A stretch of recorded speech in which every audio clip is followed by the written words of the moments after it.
Bismillah, Assalamualaikum warahmatullahi wabarakatuh. Alhamdulillahilladzi nazzala al-furqana 'ala 'abdihi liyakuna lil 'alamin nadhira. Asyhadu an la ilaha illallah wahdahu la syarika lah wa asyhadu anna Muhammadan 'abduhu wa rasuluhu la nabiyya ba'dah. Allahumma shalli wa sallim wa barik ala sayyidina Muhammadin wa ala alihi wa sahbihi wa sallim ajma'in, amma ba'd. Bapak Ibu, saudara sekalian, jamaah Mushola An-Nur yang dirahmati oleh Allah Subhanahu wa taala. Mari senantiasa kita mengucapkan syukur alhamdulillah atas limpahan karunia nikmat anugerahnya, sehingga pada sore petang jelang buka ini kita bisa bersama-sama untuk menyongsong waktunya buka puasa dengan ngaji bersama, menambah pengetahuan keagamaan kita, harapannya bisa menambah iman dan takwa kita kepada Allah Subhanahu wa taala.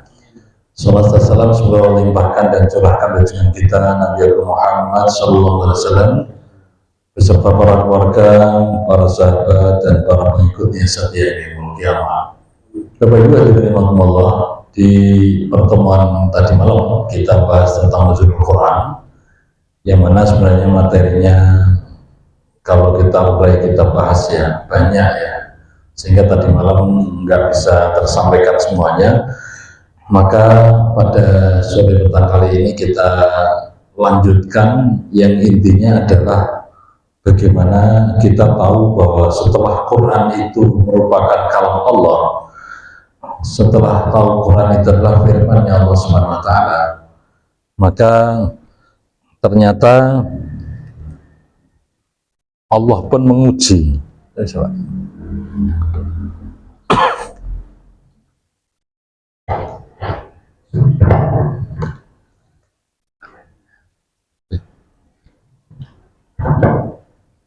Baik, saya ulangi lagi. Jadi setelah kita mengetahui bahwa Al-Quran adalah firman Allah, kalam Allah, dan kemudian menjadi mukjizatnya Rasulullah SAW, sehingga pada saat itu, pada zaman Rasulullah masih hidup, yaitu pada generasi sahabat, itu pun kemudian Allah memberikan tantangan itu kepada orang-orang atau ahli sastrawan pada saat itu, yang mana tantangan ini kemudian diabadikan dalam surat Al-Baqarah atau di dalam surat misalnya di dalam surat Al-Isra gitu ya.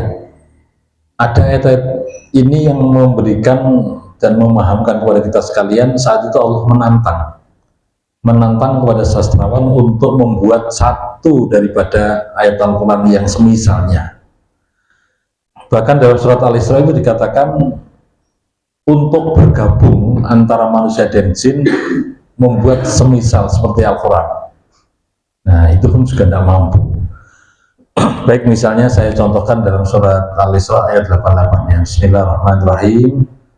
Qul la in istama'atil insu wal jinnu ala ayyatu bimisli hadzal Qur'an la ya'tuna bimislihi walau kana ba'dhum li ba'dhin dhahira. Yaitu katakanlah, la in istama'atil insu wal jins, ya, misalnya atau seandainya berkumpul itu antara manusia dan jin, ala ayatu bimisli hadzal Quran, yaitu untuk membuat atau mendatangkan satu ayat atau satu surat seperti Al-Quran ini, maka layatu nabi misli, tidak bakalan mampu mereka ini untuk membuat seperti Al-Quran. Walau kana ba'duhum li ba'din dhahira, walaupun antara sebagian satu dengan yang lain itu saling menguatkan, saling menolong, saling membantu, itu nggak bakalan bisa, nggak bakalan mampu. Jadi memang Allah memberikan ya pemahaman kepada kita sekalian, kalau seandainya manusia dan jin itu berkumpul dalam rangka untuk membuat semisal seperti Al-Quran, maka nggak akan mampu, nggak akan bisa itu. Ya, walaupun mereka ini saling menguatkan satu dengan yang lain. Baik, ini ada di dalam surat Al-Isra ayat 88. Kemudian misalnya kita lihat dalam surat Al-Baqarah ayat 22-23 ya. Allah berfirman, a'udzubillahi minasyaitonir rajim, wa in kuntum fi raibim mimma nazzalna ala abdina fa'tu bi suratin min mislih wa da'u syuhada'akum min dunillahi in kuntum shadiqin.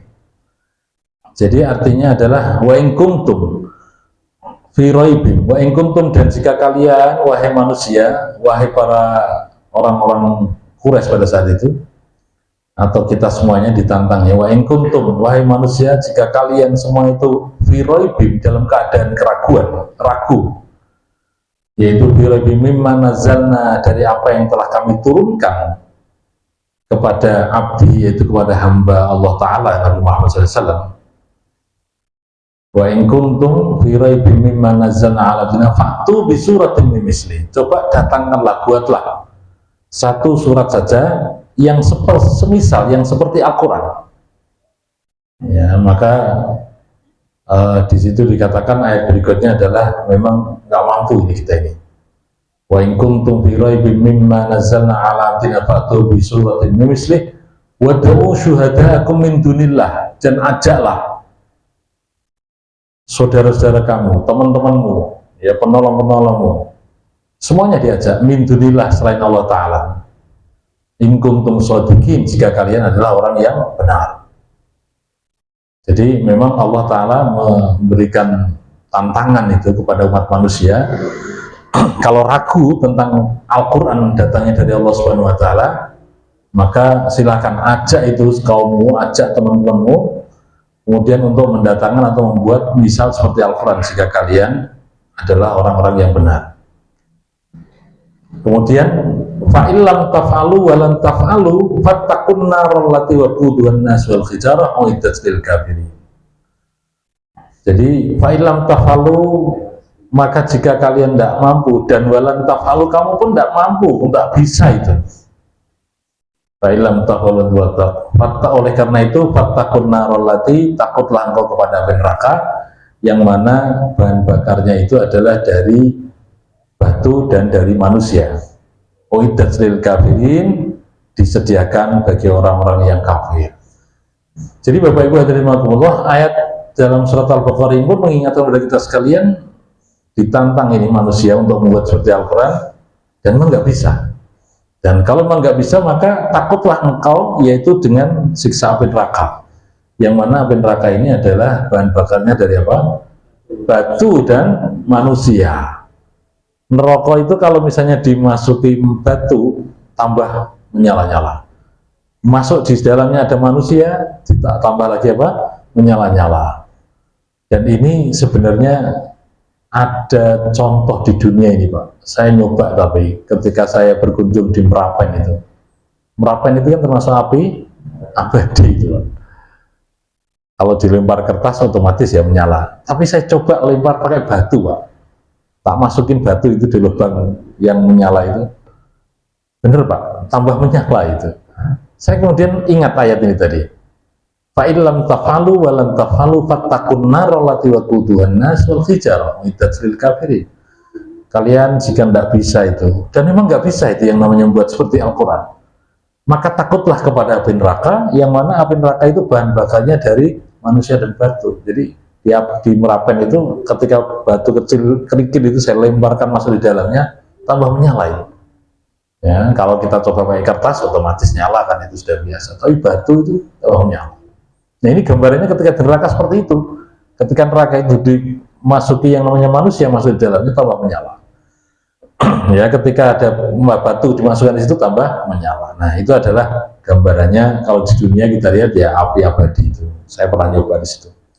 Baik Bapak Ibu hadirin rahimakumullah, jadi memang kita harus yakin betul bahwa Quran itu adalah datangnya dari Allah Subhanahu wa Ta'ala, dan Rasul kita ini tugasnya itu hanya sebagai pemberi peringatan, hanya sebagai pemberi kabar gembira. Nah, pemberi kabar gembira yaitu berupa surganya Allah Ta'ala bagi yang mengikuti ajaran Quran. Kemudian kalau peringatan bagi kita adalah manusia yang tidak manut, tidak sesuai atau tidak menjalankan konsepnya Al-Quran. Jadi itu tugasnya Nabi, hanya memberi peringatan aja. Ya, jadi kalau dalam surat Al-Isra itu yang menguatkan pada kita ayat 105, wabil haqqi anzalna wabil haqqi nazal, dan dengan kebenaran itu yaitu Al-Quran turun, wabil haqqi nazal, dan Allah menurunkan dengan metode cara yang benar juga itu untuk Quran turun kepada Rasulullah itu. Ya, kemudian di sana dikatakan wa ma arsalnaka illa mubasysyiran wa nadhira, dan tidaklah aku mengutus kepada engkau ya Muhammad kecuali adalah memberi kabar gembira dan memberikan peringatan. Nanti bisa dibuka surat Al-Isra ayat 105. Jadi artinya Quran itu benar, diturunkan dengan cara yang benar, kemudian disampaikan kepada orang yang sidik, yang benar pula, untuk diberikan kepada manusia supaya benar hidupnya. Nah, itulah yang namanya Al-Quran. Sehingga Bapak Ibu yang rahimakumullah, mari di kesempatan yang berbahagia kali ini kita harus tambah yakin, tambah mantap untuk belajar Al-Quran, mempelajarinya, memahaminya, dan kemudian menjadi pedoman hidup, menjadi konsep hidup kita supaya kita ini adalah bahagia dunia dan akhirat, gitu Pak ya. Makanya di dalam siiran tadi malam itu saya lakukan itu, gimana masih ingat ya? Al-Quran qadim wahyu minulyo tanpa dinulis bisa diwaca iku jangan guru waskito tentan cepake ing jero dodo, tentan cepake ing jero dodo. Ditancepake ing jero dodo itu maksudnya apa? Ya dihafal. Kemudian setelah dihafal apa? Ya jadi pegangan hidup, jadi prinsip hidup. Kalau kita ini berprinsip dengan konsep Quran, Mbak, ya insya Allah sesuai dengan rel koridor ilahi kehendaknya Allah Subhanahu Wa Taala, dan akan dikasih kemudahan-kemudahan dalam hidup, Pak. Sehingga kalau misalnya kita merasakan ada kesulitan dalam kehidupan ini, kita harus merujuk, harus kembali pada Quran. Boleh jadi apa yang dilakukannya adalah tidak sesuai dengan konsepnya Quran. Kita biasakan seperti itu, Pak. Mari Bapak Ibu yang saya hormati, kita mencoba untuk Quran itu kita jadikan sebagai konsep hidup, pedoman hidup kita ini. Di saat kita ini kemudian merasa dalam kehidupan tidak nyaman, tidak enak, tidak baik, atau bahkan membuat kita ini tambah mumet, pusing dalam menghadapi kehidupan, nah kita harus kembali kepada Quran. Kita evaluasi. Boleh jadi apa yang kita lakukan, yang kita praktekkan tidak sesuai dengan konsepnya Quran. Nah, makanya kita harus kembali kepada Quran. Apalagi kemarin saya katakan bahwa Allah takdirkan yang namanya peristiwa kejadian atau bahkan alam semesta jagat raya ini dicipta oleh Allah tetap sesuai dengan konsep yang ada di dalam Al-Quran. Ayat Allah yang tercipta itulah manusia termasuk kita dan peristiwa yang menyertai diri kita. Kemudian Al-Quran adalah ayat yang tertulis dan itu senantiasa masih kita baca, kita telaah. Sehingga ketika kita mengalami sebuah peristiwa kejadian yang menimpa diri kita, Pak, Bapak Ibu yang saya hormati, kemudian coba kita sinkronkan itu dengan Al-Quran. Boleh jadi ada sebuah praktek amaliyah perbuatan kita yang nggak sinkron dengan kitabullah ini. Maka akhirnya pun Allah ingatkan di dalam diri kita berupa kesusahan, kesulitan hidup, kemaksiatan, dan seterusnya. Nah, ini yang perlu kita perhatikan. Baik tugasnya Nabi dan Rasul tadi dikatakan wa ma arsalnaka illa mubasysyiran wa nadhira. Al-Isra ayat 105. Jadi tidaklah aku mengutus kepada engkau ya Muhammad, itu tugasnya adalah mubasysyiran, memberi kabar gembira. Kabar gembira berupa apa? Surga. Orang yang beramal baik, amal ibadah, maka surga baginya. Ketika orang yang berbuat maksiat, dosa, melanggar maksiat dan seterusnya, masuknya mana? Ya neraka. Itu namanya nadhiron. Jadi ada zila basyiron wa nadhiron. Basyiron itu adalah menuju surganya Allah, nadhiron itu adalah peringatan, yaitu bagaimana tidak masuk nerakanya Allah Ta'ala. Tugasnya Rasul ya yang menyampaikan itu. Yang berkenaan dengan diikuti atau enggak, nah terserah manusianya. Ya terserah manusianya. Baik Bapak Ibu hadirin rahimakumullah, maka mari kita manfaatkan betul bagaimana selama Ramadan ini utamanya adalah untuk menjadikan diri kita ini selalu berinteraksi dengan Al-Quran, saya menemukan ada beberapa fadilah ya, keutamaan, terutama di bulan suci Ramadan itu, ketika kita baca Al-Quran, ketika kita ini benar berinteraksi terus dengan Al-Quran, yaitu ada beberapa keutamaan Pak. Yang pertama, bahwa orang yang membaca Al-Quran itu akan mendapatkan ketenangan dan akan dinaungi oleh malaikat. Ya, dalam sebuah hadis dikatakan, yaitu diriwayatkan oleh Abu Hurairah, Bismillahirrahmanirrahim, wa majtama'a qaumun fi baitin min buyutillah yatluna kitaballah wa yatadarasunahu bainahum illa nazalat alaihimus sakinah wa ghasyiyatumur rahmah wa khafatumul malaikah wa dzakarahumullahu fi man 'indah, rawahu Muslim.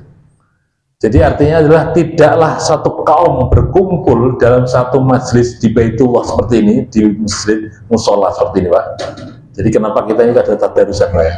Kenapa kita ini ada habis sisa itu namanya benar ya tadarusan ya? Ini berdasarkan hadis ini Pak. Tidaklah suatu kaum berkumpul di Baitullah, itu artinya adalah rumah Allah, yaitu musola masjid.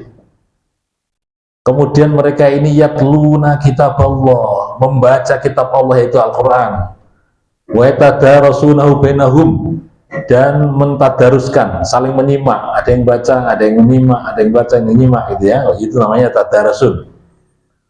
Illa nazalat alaihimul malaikah, kecuali akan turun kepada mereka, yaitu yang namanya as-sakinah. As-sakinah itu artinya adalah ketenangan. Jadi ini hadis Rasul Pak, sahih riwayat Muslim. Kalau ada satu majelis kelompok ya sedang ngaji, kemudian sedang bertadarus, ada yang nyimak, ada yang baca, itu Allah akan turunkan itu kepada hati mereka, yaitu yang namanya as-sakinah, ketenangan. Coba Bapak Ibu rasakan sendiri. Ini masih jalan tuh Pak tadarusnya malam. Coba jenengan rasakan Pak, ketika tadarusan bareng itu, ada yang baca, ada yang nyimak, gitu kan? Ingat itu Pak, kita rasakan di dalam hati itu ada sesuatu yang sifatnya menenangkan batin dan pikiran kita. Ini yang rasakan aja lah. Ya, beda dengan kita sendirian, mungkin ngaji sendiri ya tenang tetap bisa, tapi akan lebih merasakan tenang lagi ketika bareng-bareng berjamaah. Ya, inilah dasarnya kenapa kita ini baca Quran pun boleh ya untuk berjamaah gitu ya. Tidak dikatakan bid'ah loh ya. Oh ini bid'ah enggak, tapi ini betul-betul ada turunannya. Kemudian itu yang pertama, akan mendapatkan rasa tenang, nyaman ketika kita ini ngaji bareng bersama-sama dengan satu kelompok komunitas yang sifatnya bertadarus bersama. Manfaat yang kedua Pak, wa ghasyiyatuhumur rahmah. Allah akan turunkan, akan kasih ke sekelilingnya orang tersebut itu, yaitu sifat rahmat, sifat kasih sayang. Ya, ada ketenangan, ada kasih sayang, dan yang terakhir ya, atau yang ketiga, yang ada 4 berarti, wa hafathumul malaikah.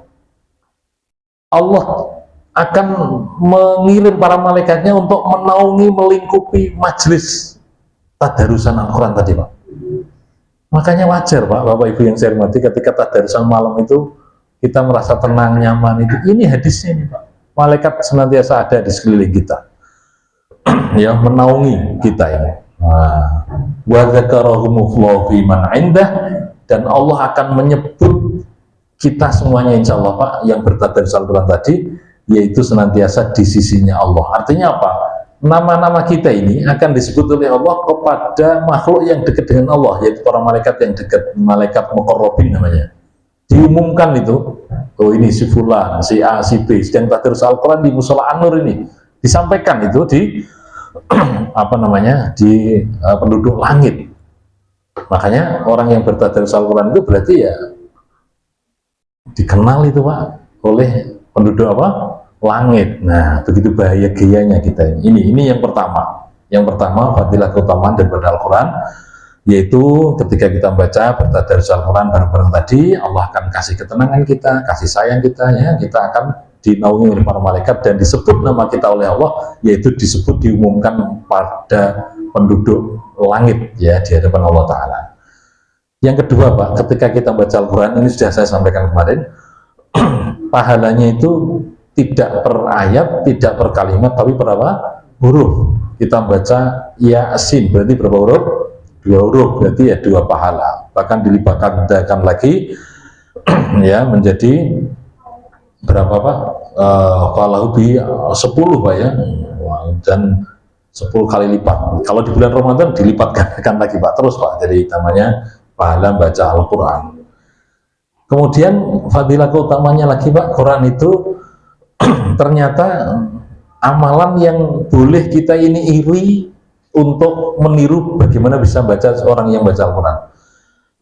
Jadi yang namanya iri dengki itu kan dilarang Pak, kecuali kepada dua orang. Yang pertama yaitu rajulun atahul Quran fahuwa yaqumu bihi ana al-lail wa nahar. Jadi kita boleh iri itu kepada orang yang senantiasa membaca Al-Quran, kemudian bacanya itu istiqomah ya siang ya malam. Nah, kita boleh iri model orang seperti itu. Kedua, rajulun atahul malan, ada seorang laki-laki yang dikasih harta oleh Allah Ta'ala, kemudian selalu berinfak yang siang dan malam. Nah, kita boleh iri dua orang ini Pak. Jadi bahasa hadisnya begini, la hasada illa fisnaini. Tidak boleh hasad kecuali pada dua orang model ini. Ada orang laki-laki yang baca Quran siang malam ya. Kemudian yang kedua adalah orang yang punya harta oleh Allah kasih itu, kemudian dia ini selalu berinfak siang dan malam juga. Nah, ini boleh diireni. Tapi kalau iri-iri yang lain nggak boleh itu ya. Iri tetangga punya mobil mewah kita iri, ya itu tidak boleh. Punya rumah bagus kita iri, itu tidak boleh ya. Punya apa kita iri, tidak boleh ya. Tapi kalau dua hal ini boleh. Baik, kemudian yang berikutnya adalah orang yang baca Quran itu ya akan mendapatkan syafaat ya dengan Quran tadi di hari kiamat. Iqra'ul Quran fa innahu ya'ti yaumil qiyamah syafi'an li ashabi. Bacalah Quran, karena Quran itu nanti di hari kiamat akan menjadi syafaat kita, akan memberikan syafaat kepada kita, akan menjadi penolong bagi kita sekalian. Maka kita tidak boleh istilahnya bosan-bosannya untuk membaca Al-Quran. Jadi setiap saat kita baca, kita kaji, dan kita kemudian insya Allah akan mendapatkan syafaat, yaitu dari Al-Quran itu kelak di hari kemudian. Bisa, insya Allah ya. Baik Bapak Ibu hadirin rahimakumullah, waktu sebentar lagi kita akan berbuka. Tapi pada kesempatan bahagia kali ini sebelum ditutup, saya ingin menyampaikan bahwa dengan Quran itu Pak, kita insya Allah akan terbimbing hidupnya gitu ya. Dan prinsip-prinsip di dalam Quran itu begitu banyak untuk kita gunakan menjadi pegangan hidup. Ketika kita dalam keadaan kesulitan, Allah katakan fa inna ma'al usri yusra. Ketika kita dalam keadaan merasa direndahkan, dihinakan, ternyata Allah katakan wala tainu wala tahzanu. Janganlah engkau bersedih, janganlah engkau takut. Wa antumul a'launa, engkau adalah tinggi mulia. In kuntum mu'minin, jika kalian adalah orang yang beriman. Ya, jadi begitu banyak itu ayat Al-Quran yang motivasi kita sekalian. Apalagi di ayat yang tadi malam saya katakan, ayat yang pertama turun perintah untuk membaca, ayat yang kedua turun untuk apa Pak? Menulis ya Pak ya. Surat Al-Alaq 1-5 itu perintah untuk membaca. Surat yang kedua namanya Al-Qalam. Qalam itu artinya apa Pak? Iya, pena, nulis saya. Nun wal qalami wa ma yasturun ma anta bi ni'mati rabbika bimajnun. Nun ya, kalimat Allah nun itu mengagetkan pada saat itu. Sastrawan Arab itu kaget itu. Ini sastrawan tapi istilahnya seperti sastra padahal nggak sastra. Bunyi ayat pertama kali nun, gitu kan? Itu surat Nun. Itu surat yang kedua turun setelah Al-Alaq. Wal qalami, demi pena.